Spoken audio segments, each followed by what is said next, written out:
This video is sponsored by Crypto Motors. Crypto Motors is the world's first digital automaker powered by Ethereum. They've been dropping super cool car NFTs for the last year or so, and they're gearing up for their latest drop, the Gen 1 Neon Roadster drop. This will include 150 NFTs across 5 colors. These drops sell out fast. You need to be on time if you want to get one. There will be 3 days of drops. Batch 1 launches on the 29th of July, batch 2 on the 30th of July, batch 3 on the 31st of July. All batches drop via OpenSea at 11:30 AM Eastern Standard Time. The batches will each have a different currency. The currencies are ETH, Animoca Brand's Rev token, and Whale Shark's Whale token. Check out all the details on the Crypto Motors Medium page. Thanks for the sponsorship. Hello and welcome to Blockchain Gaming World Daily with me, John Jordan. So news looking at today is the announcement of Polygon Studios. So as the name suggests, this is part of the Polygon blockchain, what we used to back in the day call Matic, and they are sort of building out some kind of infrastructure, some organization for people who are interested in using the Polygon blockchain, particularly around NFTs and gaming, what they're calling facilitating a hotbed of digital culture. Which is rather sort of meaningless, isn't it, digital culture? But there we go.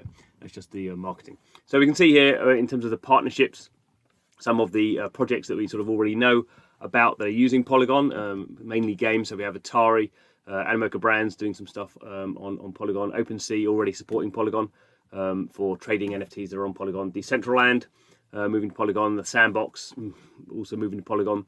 Horizon, that is the company developer doing Skyweaver, the trading card game. Zed, the horse racing gambling game. Polymarket, a prediction market, sort of gambling market, I suppose you could say it, but a prediction market normally called. Neon District, been on Polygon for a while, and Somnium Space, sort of a metaversey type of thing. So this is just the holding page.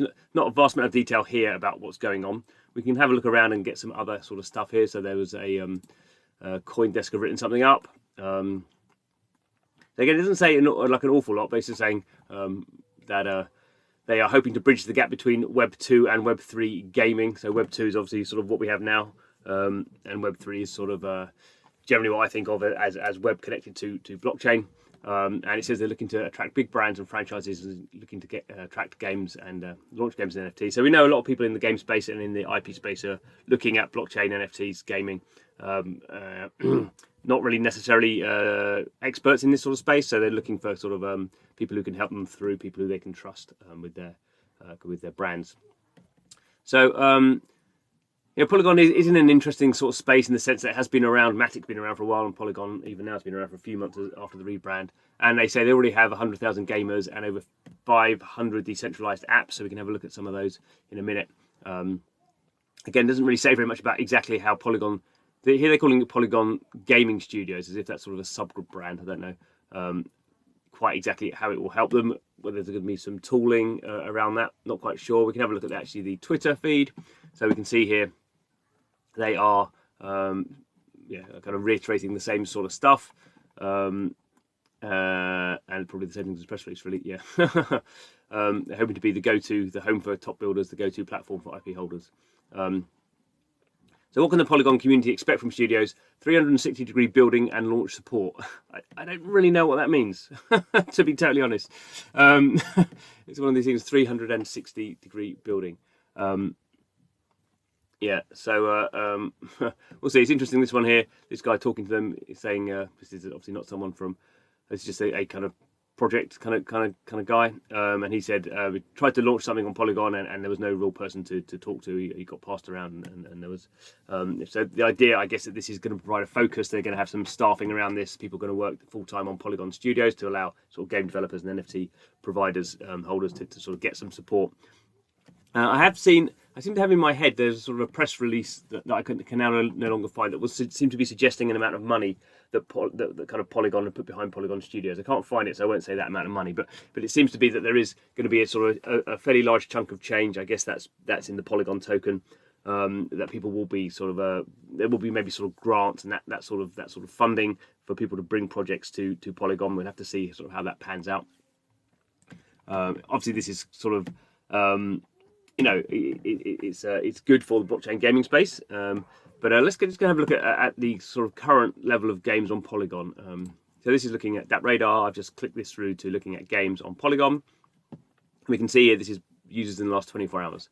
So you know, some of these names should be fairly familiar if you've been watching sort of my videos for a while.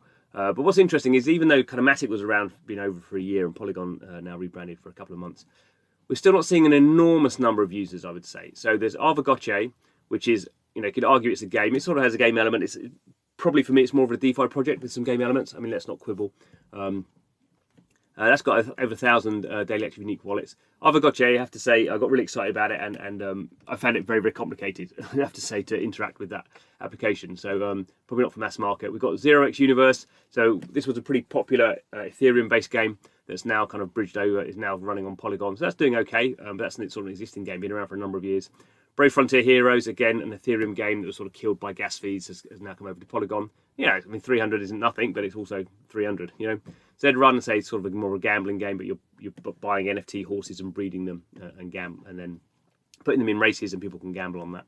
You know, 300, Cometh, again, a sort of a game, but fairly heavy sort of DeFi angle to that, a bit like Arvagoche, but with spaceships. 200.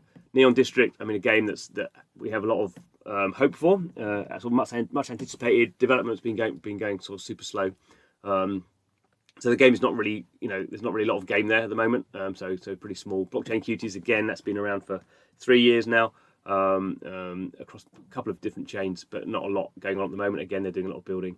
My Crypto Saga, the same as My Crypto Heroes. You know, these are kind of games that have come over from Ethereum. You know, but now we're getting down to, you know, these are not a lot of people. Ember Sword's not live yet, so there's no surprise there. That's just people trading stuff, I suppose. So even though there are sort of quite, you can see in quite a lot of games, quite a lot of them suddenly have zero. Rev Racing is an interesting one. That's Animoca Brands. That'll be quite big, I think, because they're airdropping NFTs to people. So I think, you know, there's definitely a lot of potential when it comes to Polygon gaming, but I'm a little bit, my view would be there's been a lot of potential for Matic and Polygon gaming for a while, and I'm not quite sure why we've not seen a bigger uptick. Even if we look for 30 days here, you know, we're not having enormous numbers. And remember, this is where we see, you know, some games on, well, Alien Worlds, 250,000 daily active unique wallets on Wax, mainly bots, I imagine. But, you know, Splinterlands getting on for like 8,000 daily active unique wallets on the Hive blockchain. Axie Infinity, you know, obviously a lot of that sort of stuff is happening off-chain, but even on-chain, up to 20,000 people trading NFTs. So we have seen some blockchain games that, despite some other problems, have you know, have gone through 2 orders of magnitude audiences bigger than what's happening on Polygon. And Polygon definitely has issues around. If you're trying to take an existing audience from Ethereum to Polygon, then there's this whole bridging stuff, which is a total pain. But equally, we've seen that with Axie. Axie managed to bridge people from Ethereum to Ronin fairly successfully. So I'm happy that Polygon Studios has been announced. All this kind of stuff is good. Obviously, I think, you know, as we've seen, sort of Polygon hasn't necessarily had a sort of good internal structure for people who just want to do games, because Polygon's success to date has been a lot of DeFi stuff. So it's been very, really successful taking stuff like Aave from Ethereum to Polygon. That's been very successful. The game side of things, which you kind of think would be the native place for Polygon to really shine, because it's obviously much faster blockchain, no gas fees, but it hasn't really taken off yet. I guess some of these games, the problem is they're trying to bridge people from existing kind of blockchains, mainly Ethereum, onto a new blockchain. It's much better if you can just onboard people straight onto Polygon, and I guess now there's more value on Polygon and sort of better onboarding wallets and stuff. That may be sort of the sweet spot for Polygon to actually sort of shine as a blockchain that people are doing a lot of games on. So we wait and see. I know there's a lot of other stuff going on with Polygon that hasn't been announced yet, sort of behind the scenes secret stuff. So I know there is a big push with Polygon for gaming, and there are going to be some interesting announcements around that in the kind of coming months. So definitely something to look forward to, and we will wait and see. Keep our eyes on what's going on. Thanks for watching the video. This is Blockchain Gaming World Daily, our daily slice of blockchain gaming news. So keep it here. Please subscribe. Thanks for watching. See you again soon.